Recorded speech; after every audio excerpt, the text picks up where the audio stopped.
Hello Gemini, Sun, Moon Rising, and Venus signs. Kamusta kayo?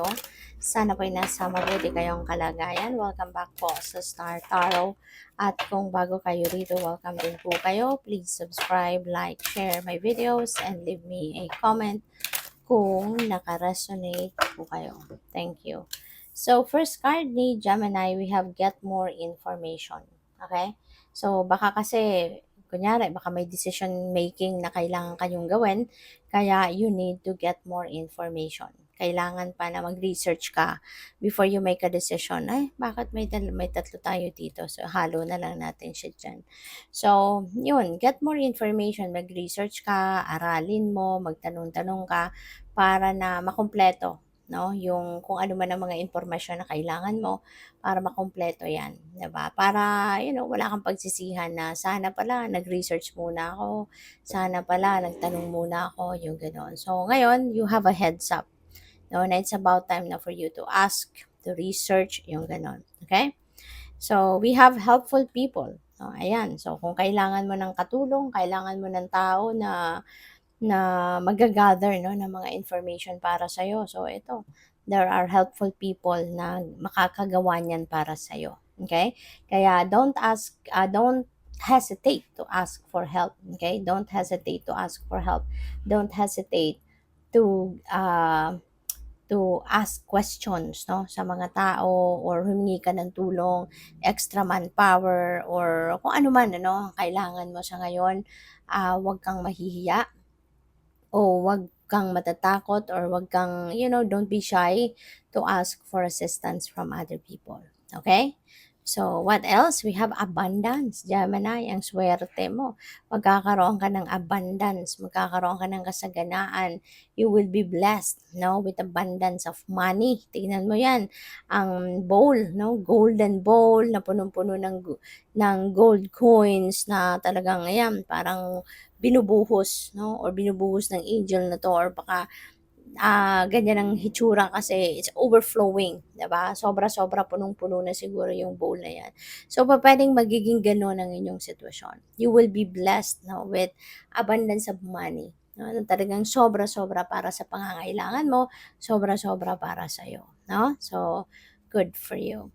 We have big happy changes at maaring 'yan no ang pagmumulan ng isang malaking pagbabago sa buhay ninyo. Merong malaking pagbabago, isang masaya at napakalaking pagbabago sa buhay mo. Unang-una na yan since meron tayong abundance of money. So, pangkaperahan, no? Yung financial status mo magbabago, financial situation mo will change into something better. 'Di ba? Talagang magiging abundant and prosperous ka, no? So, good luck. So, tingnan natin ano pa ang ganap. And by the way, maraming salamat for subscribing. And if you haven't subscribed yet, subscribe na kayo. And also, maraming salamat din for not skipping the ads. Malaking bagay po yan sa akin. And also, please click the join button sa baba ng video kung gusto po ninyo na mag-join kayo sa membership. So, next card ninyo, we have composure. Ayan. So, wag kayong papawindang or wag kayong papa-intimidate, no? Sa, kunyari, may mga tao ditong pwedeng merong nang-i-intimidate sa'yo, merong nang-iintriga sa'yo, merong dinadrag ka sa kadramahan ng buhay nila, yung gano'n. So, just keep your composure. Okay? Just keep your composure. Just remain to be focused, no? Sa sarili mo. Sana wag kang papaapekto, no? Sa mga taong ito na, wag kang papaapekto sa mga taong ito na alam mo yun, ano sa'yo, nangiintriga, something like that.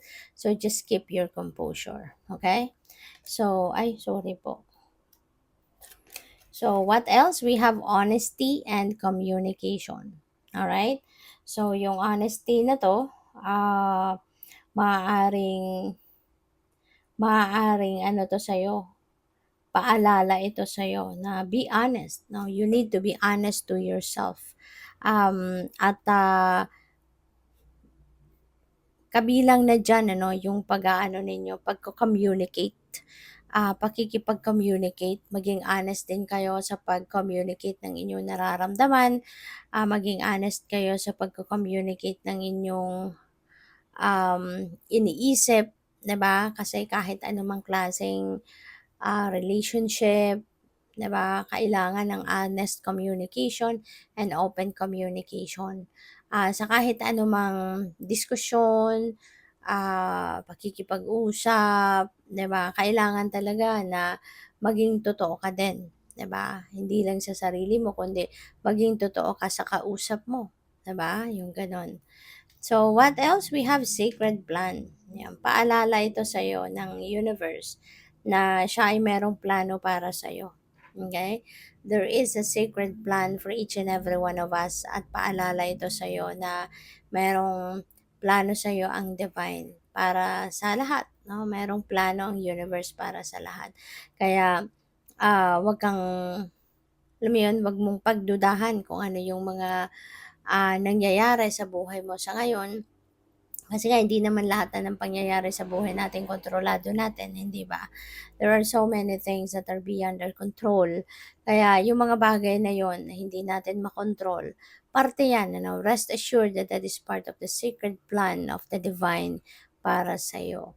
Kaya minsan, even though yung mga sitwasyon hindi paborable sa'yo, even though may mga sitwasyon na hindi hindi maganda 'no, ang epekto sa'yo, pero may dahilan 'yan, may rason ang lahat ng pangyayaring 'yan. And that could be part, 'di ba, ng divine plan para sa'yo. Kaya ano ka lang, magtiwala ka lang 'no, na lahat ng 'yan, in the end, 'yan ay ikakabuti mo. In the end, 'yan ay para sa mas ikakaganda ng iyong sitwasyon, alright?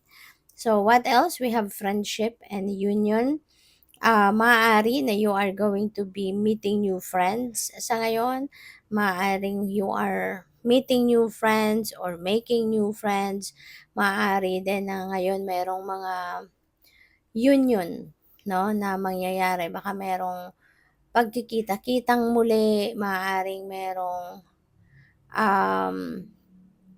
maaaring merong pagkikita-kita, maaaring merong mga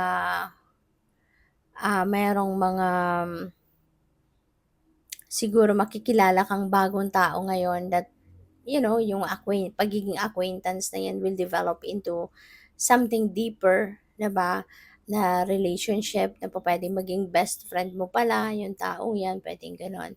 For others of you, baka merong reunion, ano? Maaring merong magkikita-kita dito from kung saan pa manggagaling ang mga ito at maaring matagal na kayong hindi nagkita-kita, maaring matagal na kayong walang communication, yung gano'n. And now, maybe you're going to be meeting, no, each other. So, good luck.